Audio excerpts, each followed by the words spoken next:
Hey guys, welcome back to my channel. Today I'll be teaching you this amazing one bowl double chocolate fig cookies. So let's get started. In a bowl, I'm going to take 2 tablespoons of softened butter, 50 grams of castor sugar and mix it really well. Once that is done, then I'm going to add my cocoa powder, corn flour and oats flour, and then I added my regular oats and some dry figs. Then I added my dark chocolate, mixed it really well, and then I added a little bit of milk so that my dough starts combining very well. Just make sure that the dough is kneaded very well and it's soft.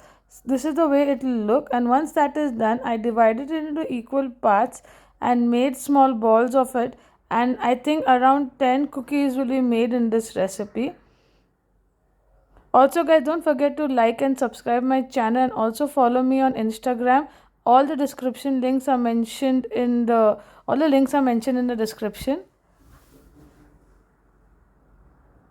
I've added some more dark chocolates on top of it, but that's optional.